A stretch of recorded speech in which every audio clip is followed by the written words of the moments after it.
sciatic problems getting you down and you need to fix the problem? Well, I'm going to tell you ways to fix this issue. And I had a lot of clients when I was personal training that had the same issue, even though they didn't work on glutes a lot. You are having sciatic issues because, first of all, you're not stretching your sciatica and your piriformis. It's probably your piriformis muscle. And your piriformis muscle, if it gets tight, it'll start irritating your sciatica, and it starts irritating your whole entire hip issues. Now, stretching that is kind of difficult. I'm going to show you some stretches that you can do to help with that. But the problem that's going to actually fix it, coming from someone that's actually done corrective fitness, has a degree in exercise science, is doing more core strength and stability. And I'm not saying doing crunches. I'm saying doing exercises that actually target doing core stability exercises. Your core stabilizes your hips.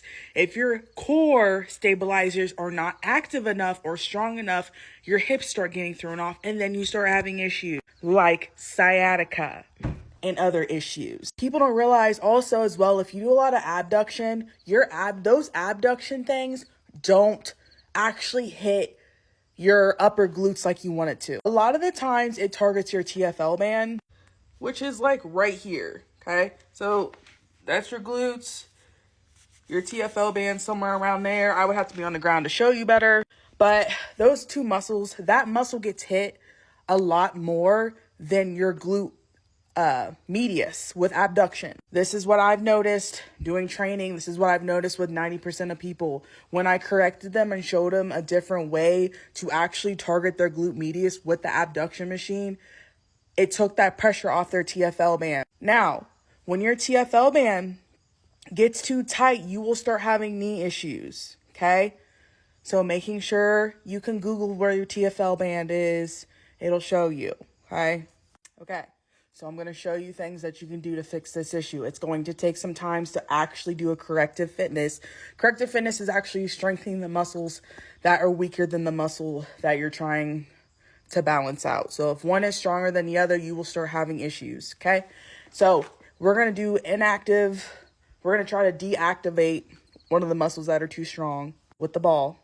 I'm going to show you ways to activate muscles that are weaker or just need some activation so you stop having these issues. It is going to take time, especially if the issue's been going on for a while, but this should stop your injury issue, okay? First, we're going to show you a proper way to actually hit the abduction machine. You're going to need pads for this. I'm going to throw up a video, and it's going to show you the proper way to actually do this abduction where you actually feel it in your glute medius. Now, I'm not saying some people can't feel it in their glute medius when they do this abduction machine, but 90% of people hit their sciatica or they hit their TFL band, okay?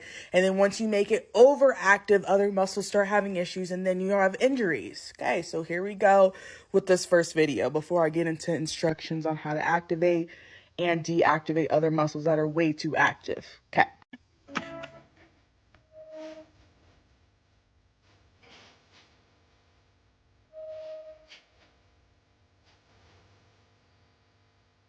Okay, I'm going to show you it again so the video doesn't cut off, okay? So make sure to screen record this or just memorize it, okay? So we're pushing through our heels, coming up, then extending. Trust me, game changer. All right, we're going to play the video game.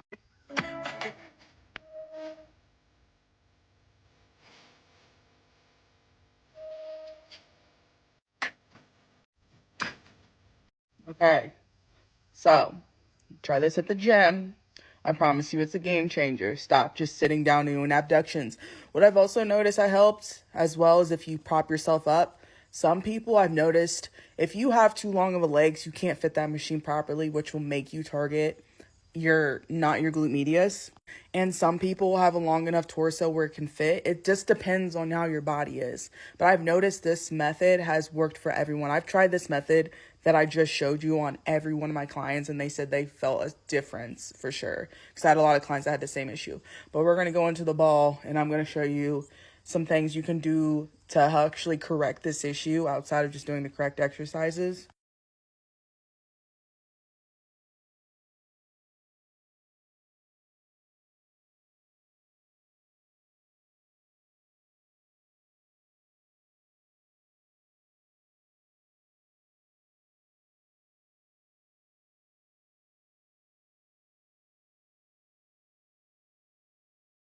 and then it'll start untightening it. So I would do that for like 20 seconds each side for 2 times. It's going to take some time to like correct the issue, but that's going to get that TFL area like untight.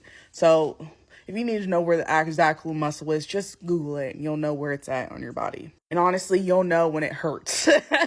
A lot of people's TFL bands are tight too from just sitting all day. So the next thing is we're going to do planks, but we're going to do them a different way. You probably don't understand what I'm talking about, so we're going to show you. So I'm not a person that likes to do this shit on hardwood, but what you're gonna do is come down. So you can do this like modified if you want, but you're gonna drive your elbows toward your hips and your hips toward your elbows, okay? And you're going to go and hold that, keep driving those hips forwards and making sure to brace. So when you brace, you're bracing like you're trying to move a bowl movement. So like you're trying to take a crap, okay? That's how you brace. So you're gonna pull your elbows down, pull your hips forward, brace, do that for 5 seconds, take a break, and then do it again for 2 times. Do this before you actually do like your, before you actually do your workout, but also you can do that full planks too. I suggest doing it modified just because when you're driving your elbows toward your hips and your hips toward your elbows, it's a lot harder than what you think of just holding a normal plank. You will feel the activation. Now, this will also help with like lower back pain and so on, but this will help activate your core stability muscles. There's another method too as well, but I'll have to pull up a video to actually show that because I don't have a ball. So I'll put a video and show you. I actually did it with my client, and this will also help with like, your hamstrings. A lot of people's hamstrings are tight because they have less hip stability. Like their hips are just out of whack. So when you activate your core, it helps your hip stability, which gives you a little bit more of a range of motion, in your hamstrings. So I'm going to show you that method too and try to explain during the video. Okay, so basically what you're doing is trying to shift your weight back and forth for 30 seconds while trying to maintain the hold of the ball without tipping all the way over. But also you want to make sure you're bracing your core the whole time. So do this side to side for 30 seconds twice, and this should help you a lot.